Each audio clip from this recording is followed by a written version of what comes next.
வணக்கம் நண்பர்களே, நான் செந்தில்வேல். இது மரபு செல்வமாம் திருக்குறளை நவீன நோக்கில், நவீன பின்புலத்தில் வைத்து, நவீன கவிதையைப் போல வாசிக்கும் ஒரு எளிய முயற்சி. காமத்து பால்ல கனவு நிலை உரைத்தல் அதிகாரம் பார்த்துட்டு இருக்கோம். இதுல முதல் குறள்ல காதலனுடைய தூதாக கனவு வந்திருக்கு.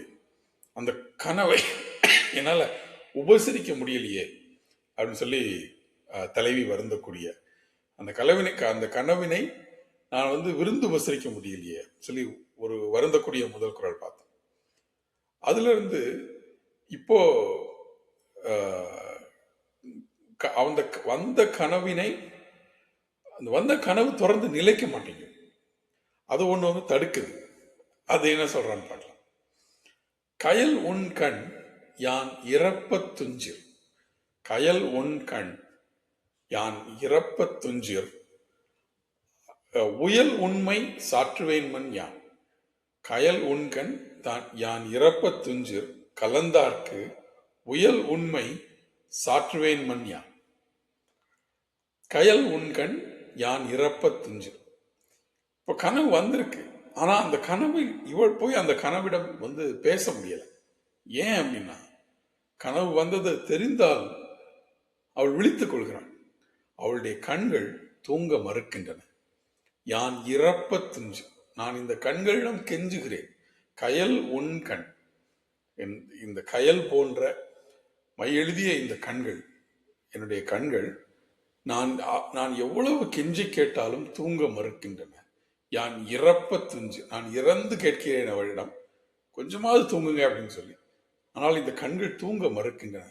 அப்படி அவை தூங்கினால்தானே கலந்தார்க்கு, என் நெஞ்சம் கலந்தவருக்கு, என்னோடு கலந்து என்னிடமிருந்து இப்போது பிரிந்து சென்றிருக்கக்கூடிய என் தலைவனுக்கு உயல் உண்மை சாற்றுவேன். நான் உயிர்ந்து வாழ்கிறேன். நான் இன்னும் உயிர் தப்பி உன்னுடைய பிரிவை தாண்டி உயிர் தப்பி நான் வாழ்ந்து கொண்டிருக்கிறேன் என்கிற நான் உய்த உண்மை, அதான் உயல் உண்மை. உயல் உண்மை சாற்றுவேன் மன்யான். அப்படி அதை மட்டுமே அப்படித்தானே போய் சொல்ல முடியும். நான் இன்னும் உன்னை தாண்டி உன் நினைவுகளோடு இங்க உயிரோடு இருக்கிறேன், என்னை வந்து சேர் என்று தலைவனுக்கு தலைவி கனவினிடம் தூது சொல்லி அனுப்ப வேண்டும். ஆனா அந்த கனவினை வரவிடாமல் நடுவில் அவளுடைய கண்கள் அவளை தடுக்கின்றன. அந்த அந்த கண்களை அவள் கண்கள் என்னை தடுக்கிறேன் என்ற இயலாமையை சொல்றது போல இருக்கு. இந்த கண்களோடு அவள் சண்டை செய்வது மாதிரியான குரல் கூட முன்னாடி நம்ம பார்த்திருக்கோம். இந்த என்ன சொல்றது, உனக்கு நல்லா வேணும் அப்படின்னு கண்ணை வைகக்கூடிய குரலை பார்த்திருக்கோம். இதுல கண்ணை குறை சொல்கிற குரல். கயல் உன் கண் யான் இறப்ப துஞ்சு. நான் இவ்வளவு இறந்து கேட்கிறேனே, கெஞ்சி கேட்கிறேனே, எனக்காக நீ கொஞ்ச நேரம் துயிலக்கூடாதா? நீ துயின்றால் தானே என்னுடைய கனவுகளை சந்திக்க முடியும். நான் என் கனவுகளை சந்தித்தால் தானே நான் தப்பி பிழைத்திருக்கின்ற உண்மையை, பிரிவாற்றாண்மையில் அவ எவ்வளவு தூரம் வாடினாங்கிறத பார்த்தோம். நான் தப்பி பிழைத்திருக்கின்ற உண்மையை கொண்டு போய் என் தலைவனிடம் சொல்ல முடியும். ரொம்ப அழகான குரல். கனவுக்கும் தலைவிக்கும் நடுவுல கண்கிற ஒரு வில்லனை கிரியேட் பண்ணி அந்த கண்ணை பத்தி சொல்றான். நமக்கு அழகான ஒரு இனிமையான குரல் தோணும்.